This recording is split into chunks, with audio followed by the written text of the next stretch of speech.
مختار ثقفی نے چن چن کر یزیدیوں کا صفایا کیا. ظالموں کو کیا معلوم تھا کہ خون شہداء رنگ لا کر رہے گا اور سلطنت کے پرزے اڑ جائیں گے. ہر ایک شخص جو قتل امام میں شریک ہوا ہے طرح طرح کے عذابوں سے ہلاک ہوگا. وہی نہر فرات کا کنارہ ہوگا, وہی عاشورہ کا دن, وہی ظالموں کی قوم ہوگی اور مختار کے گھوڑے انہیں رونتے ہوں گے. ان کی جماعتوں کی کثرت ان کے کام نہ آئے گی.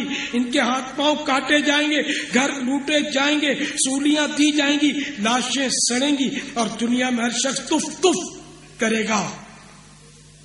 ان کی ہلاکت پر خوشی منائی جائے گی. مارے کا جنگ میں اگرچہ ان کی تعداد ہزاروں کی ہوگی مگر وہ دل چھوڑ کر ہیجڑوں کی طرح بھاگیں گے اور چوہوں اور کتوں کی طرح انہیں جان بچانی مشکل ہوگی.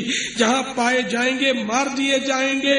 دنیا میں قیامت میں ان پر نفرت و ملامت کی جائے گی. میٹھے میٹھے پیارے پیارے صاحب بھائی, اپنے بارے میں اللہ عز و جل کی خفیہ تدبیر کو کوئی نہیں جانتا کہ کیا ہے. دیکھیے مختار ثقفی جس نے قاتلین حسین کو چن چن کر مارا اور محبین حسین کے دل جیتے, مگر اس پر شقاوت ازلی غالب آئی. یعنی جو مستقل بدبختی اس کے مقدر میں تھی, ہمیشہ کی بدبختی جو اس کے نصیب میں تھی, تو وہ غالب آئی اور اس بد نصیب نے نبوت کا دعویٰ کر دیا اور کہنے لگا میرے پاس وحی آتی ہے. یا ہو سکتا ہے کسی کو وسوسہ آئے کہ اتنا زبردست محب اہل بیت کس طرح گمراہ ہو کر مرتد ہو سکتا ہے. کیا کسی جھوٹے نبی کو بھی ایسے شاندار کارنامے کرنے کی توفیق حاصل ہو سکتی ہے؟ تو اس وسوسے کا علاج بھی ہے, سماعت کیجیے. اللہ عز و جل بے نیاز ہے, اس کی خفیہ تدبیر سے ہم سبھی کو ڈرنا چاہیے کہ نہ جانے ہمارا اپنا کیا بنے گا. دیکھیے شیطان بھی بہت زبردست عالم و فاضل اور عابد و زاہد تھا. اس نے ہزاروں برس عبادت کی تھی مگر شقاوت ازلی غالب آئی اور وہ کافر و ملعون ہو گیا. بلعن بن باعورہ بھی بہت بڑا عالم عابد و زاہد اور مستجاب الدعوات تھا, اس کی دعائیں قبول ہوتی تھی. اس کو اسم اعظم کا علم تھا, اپنی جگہ بیٹھ کر روحانیت کے سبب عرش اعظم کو دیکھ لیا کرتا تھا. مگر شقاوت ازلی جب غالب آ گئی تو بے ایمان ہو کر مر گیا اور کتے کی شکل میں داخل جہنم میں ہوگا. ابن سقا جو کہ ذہین ترین عالم اور مناظر تھا مگر وقت کے غوث کی بے ادبی کا مرتکب ہو گیا. بالآخر نصرانی شہزادی کے عشق میں مبتلا ہو کر نصرانی مذہب قبول کرنے کے بعد یعنی کرسچین ہو جانے کے بعد ذلت کی موت مر گیا. اللہ تبارک و تعالی نے اپنے حبیب حضرت محمد مصطفیٰ صلی اللہ تعالی علیہ وآلہ وسلم کو وحی فرمائی کہ میں نے یحییٰ بن زکریا علیہ السلام کے قتل کے عوض 70,000 افراد مارے تھے اور تمہارے نواسے کے عوض ان سے دگنے یعنی ڈبل ماروں گا. تو تاریخ شاہد ہے کہ حضرت یحییٰ بن زکریا علیہ السلام کے خون ناحق کا بدلہ دینے کے لیے اللہ تعالیٰ نے بخت نصر جیسے ظالم کو متعین کیا جو خدائی کا دعویٰ کرتا تھا, لیکن یحییٰ علیہ السلام کے قتل کا بدلہ بھی لیا اس نے.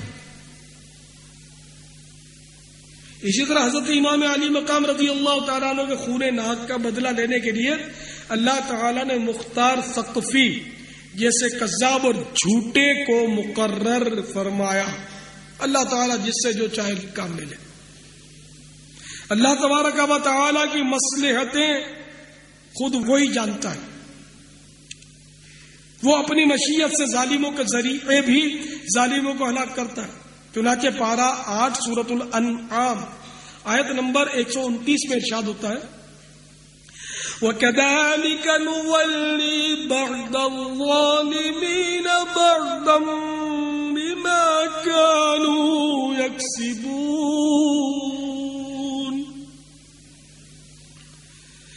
ترجمہ کنز ایمان۔ اور یوں ہی ہم ظالموں میں ایک کو دوسرے پر مسلط کرتے ہیں بدلہ ان کے کیے کا۔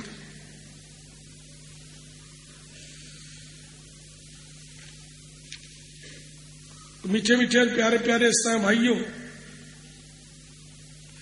ہم میں جو مبلغ ہے وہ کہیں اس بات پر نہ پھول جایا کرے کہ میرا بیان سن کر فلاں نمازی بن گیا، میرا بیان سن کر فلاں نے داڑھی رکھ لی، یا میرے بیان سے متاثر ہو کر فلاں کافر مسلمان ہو گیا۔ اس پر نہ پھولیں، خدا کو نہ بھولیں، اس کی خفیہ تدبیر کو فراموش نہ کریں کہ اس کی خفیہ تدبیر کیا ہے، کچھ نہیں معلوم اپنے بارے میں۔ مجھے بھی اللہ تعالی کی خفیہ تدبیر سے بہت ڈر لگتا ہے، حقیقت ڈر لگتا ہے۔ لوگ بڑے فضائل بیان کرتے ہیں کہ اتنے لاکھ تو اتنے لاکھ مرید ہیں، تو یہ ہے تو وہ ہے، یہ کر دیا، اس کو دیکھ کر کفار مسلمان ہو گئے، فلاں ہو گیا۔ یہ سب اپنی جگہ پر جو بھی ہو، لیکن اللہ تعالی کی خفیہ تدبیر سے ڈر لگتا ہے کہ نہ جانے ایمان سلامت رہے گا یا نہیں رہے گا، رب راضی ہے یا نہیں، اس کا کچھ پتہ نہیں ہے۔ یہ حدیث پاک بہت ڈراتی ہے، بہت ڈراتی ہے، بہت ہی ڈراتی ہے۔ آپ بھی سنیے، حضور پرنور شافعی یوم النشور صلی اللہ تعالی علیہ وآلہ وسلم فرماتے ہیں بے شک اللہ عز و جل اس دین اسلام کی مدد فاجر یعنی بدکار آدمی کے ذریعے سے بھی کرا لیتا ہے۔ تو اس لیے ہمیں خوش فہمی میں نہیں رہنا چاہیے کہ ہم بہت پہنچے ہوئے، ہماری زبان میں بڑا اثر ہے کہ ہماری بات سن کر لوگ باعمل بن جاتے ہیں، ہمیں دیکھ کر لوگ عاشق رسول بن جاتے ہیں، ہمیں دیکھ کر لوگوں کی تقدیروں میں مدنی انقلاب برپا ہو جاتا ہے۔ یہ خوش فہمیاں نہیں ہونی چاہیے، اللہ سے ڈرتے رہنا چاہیے، نہ جانے کیا ہو جائے ہمارا۔ جیسے مختار سخوی کا بھی آپ نے سنا کہ اتنے زبردست کارنامے انجام دیے اس نے، اور محبین اہل بیت کے دلوں کو جیت لیا، لیکن خود بدبخت تھا، نبوت کا دعویٰ کر بیٹھا نا۔ کل ہمارے ساتھ کیا پیش آئے، ذہن بدل جائے، اللہ نہ کرے، کچھ نہیں کہہ سکتے۔ قلب، دل کو قلب کہتے ہیں اسی لیے کہ یہ منقلب ہوتا رہتا ہے، بدل جاتا ہے، بدلتا رہتا ہے۔ اللہ کرے کہ ہمارا دل مصطفیٰ کے قدموں میں ہی پڑا رہے، بدلنا کجا بدلنے کا سوچے بھی نہیں، کہ انہی کے قدموں میں، انہی کے دامن سے بندھے رہنے میں ہی عافیت عافیت اور عافیت ہے۔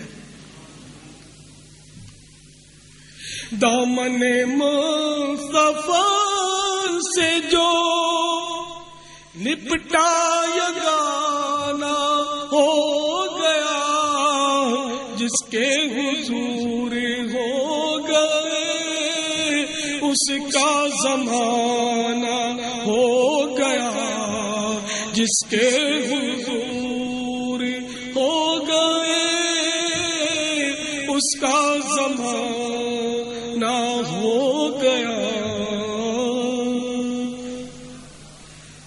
تو بہرحال ہمیں ہر وقت اللہ قدیر جل جلالہ کی خفیہ تدبیر سے ڈرتے رہنا چاہیے، اپنی علمیت، شان و شوکت اور جسمانی طاقت پر گھمنڈ سے بچنا اور چرب زبانی اور پھونک پھاں سے پرہیز کرنا ضروری ہے کہ نہ معلوم علم الہی میں ہمارا کیا مقام ہو، کہیں ایسا نہ ہو کہ ایمان برباد ہو جائے۔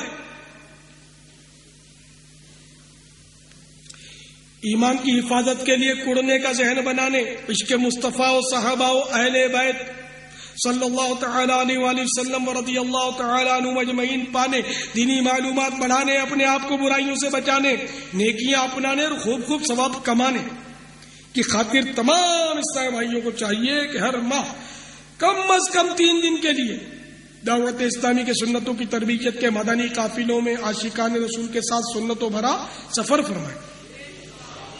اسلامی بھائی روزانہ فکر مدینہ کے ذریعے 72 مدنی انعامات اور اسلامی بہنیں 63 مدنی انعامات کا رسالہ پر کر کے اپنے تنظیمی ذمہ دار کو جمع کروائیں۔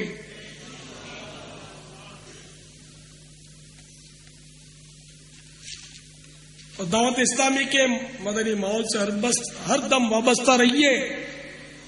مکتبۃ المدینہ سے جاری ہونے والے بیانات کی کیسٹیں اور وی سی ڈیز بھی سنتے رہیں، دیکھتے رہیں، تو اس طرح بھی انشاءاللہ ذہن بنتا رہے گا.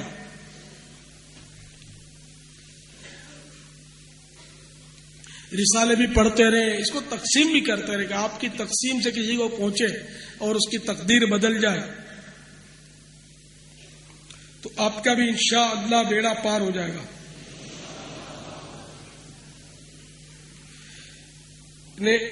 ایک عجیب و غریب بہار میں آپ کو سناتا ہوں. اس سے انشاءاللہ آپ کو لنگر رسائل تقسیم کرنے کا بھی ذہن ملے گا.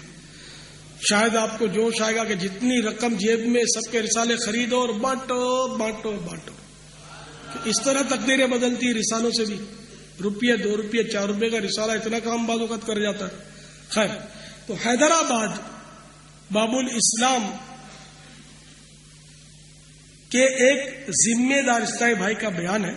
میں اپنے انداز میں یہ کھلا سوار بیان کیا جا رہا ہے، وہ جس نے بیان دیا اپنا وہ جس طرح بھی دے.